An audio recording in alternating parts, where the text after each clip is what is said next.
आज की क्लास में हम कान के बारे में पढ़ेंगे।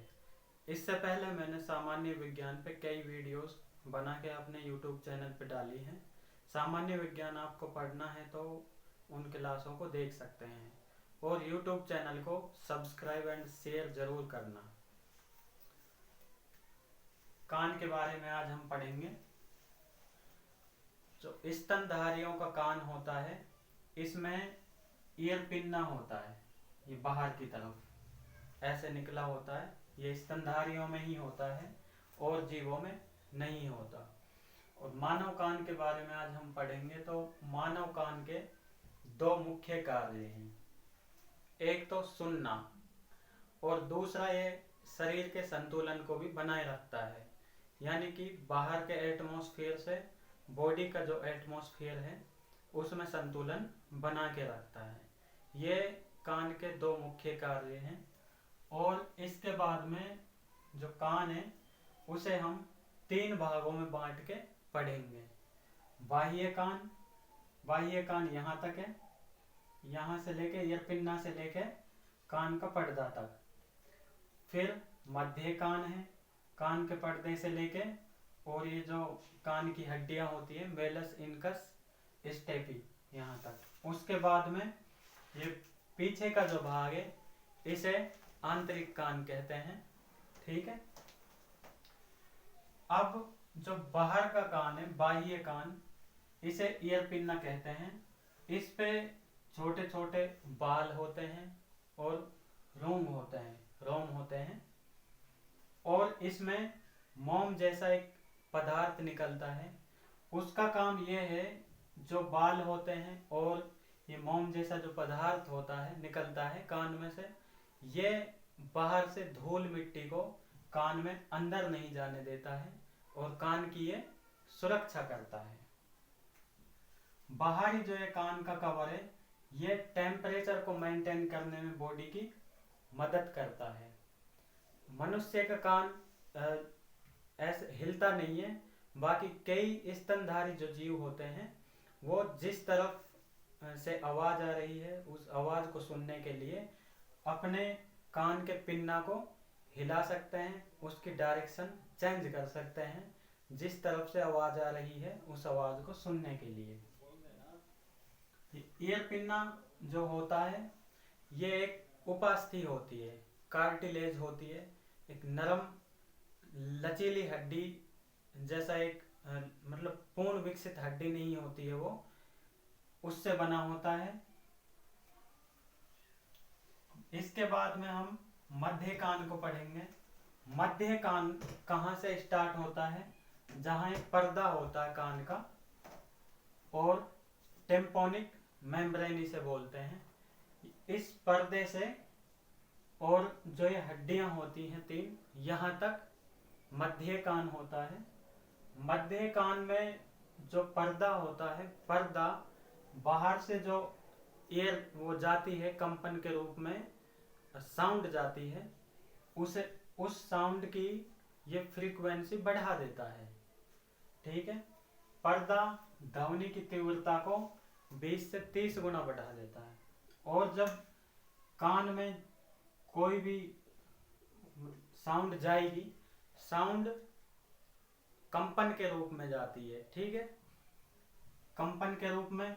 और यहाँ पे ऐसी कुछ संरचनाएं बनी होती हैं कान की, वो उन कंपनों को अंदर की तरफ डायरेक्शन देती है।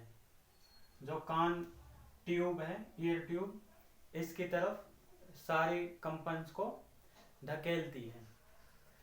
जो कंपन्स यहाँ तक पहुँच जाते हैं टेम्पोनिक मेम्ब्रेन तक, टेम्पोनिक मेम्ब्रेन 20 से 30 गुना उन कंपन की फ्रीक्वेंसी बढ़ा देता है। इसके बाद में टेम्पोनिक कैविटी होती है। टेम्पोनिक कैविटी से जो कंपन है वो यहाँ पे आ जाते हैं। यहाँ तीन हड्डियाँ लगी होती हैं, मेलस, इनकस और स्टेपी। ये शरीर की सबसे छोटी हड्डियाँ हैं। सबसे पहले मेलस होती है। मेलस कान में तीन ही हड्डियां होती हैं, राइट साइड के कान में और लेफ्ट साइड के कान में, दोनों कानों की मिला के 6 हड्डियां होती हैं। एक का नाम मेलस होता है, ये कान की सबसे बड़ी हड्डी होती है, फिर इनकस होता है और फिर स्टेप्स होती है। स्टेप सबसे छोटी हड्डी होती है कान की, और हमारे शरीर की भी सबसे छोटी हड्डी यही होती है। इसका नाम हमें याद रखना है और सीक्वेंस वाइज नाम याद रखना है। कान में 3 हड्डियां होती हैं, सबसे बड़ी मेलस, फिर इनकस, फिर स्टेपी। ये स्टेपी है जो, ये भी मतलब जो कान की हड्डियां हैं, ये भी जो कंपन है उनकी फ्रीक्वेंसी को बढ़ाने में मदद करते हैं। उसके बाद में ये कैनाल टाइप में एक ट्यूब होती है, इस ट्यूब से आगे घुमावदार ट्यूब शुरू हो जाती है। ये आंतरिक कान की संरचना होती है। आंतरिक कान में वैसे तो कई संरचनाएं होती हैं, कोकिलिया होती है यहाँ पे, और आंतरिक कान में एक तो यूस्टेशियन ट्यूब होती है और दूसरी होती है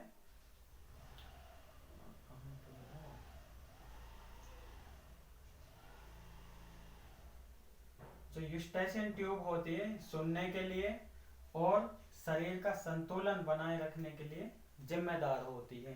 ठीक है। आंतरिक कान में ही उपस्थित होती है संवेदी रिसेप्टर्स। संवेदी रिसेप्टर्स होते हैं, ये कंपन तरंगों को विद्युत आवेगों में बदलते हैं, विद्युत आवेगों में बदलते हैं। फिर उसके बाद में मस्तिष्क में ले जाते हैं।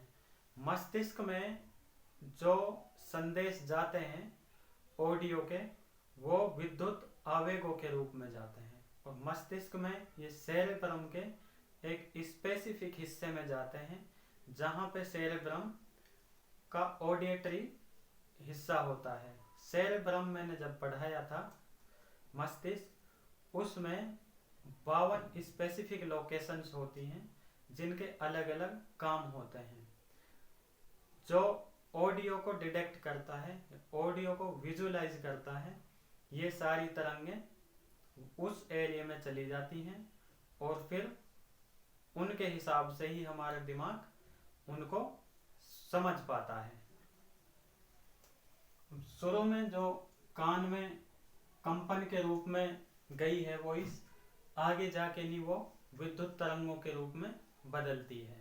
विद्युत तरंगों के रूप में जब वो बदलती है, उसके बाद में वो विद्युत तरंगों को वहाँ संवेदी न्यूरॉन्स होते हैं। संवेदी न्यूरॉन्स उन विद्युत तरंगों को हमारे दिमाग तक ले जाते हैं।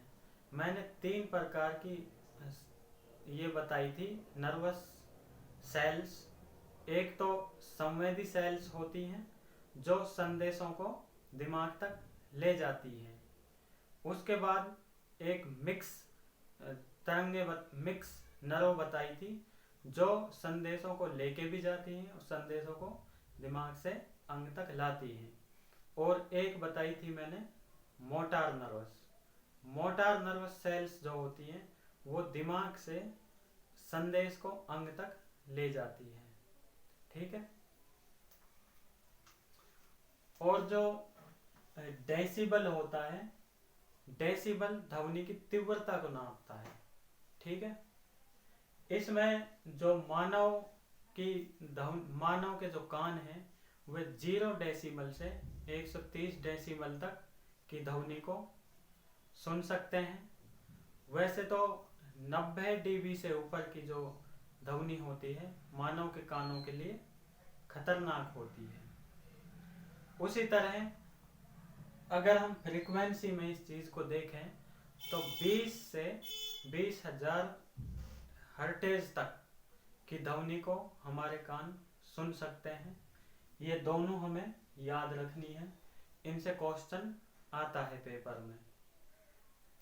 और कान जो होता है उसमें कितनी क्षमता है सुनने की, उसे नापते हैं ऑडियोमीटर से।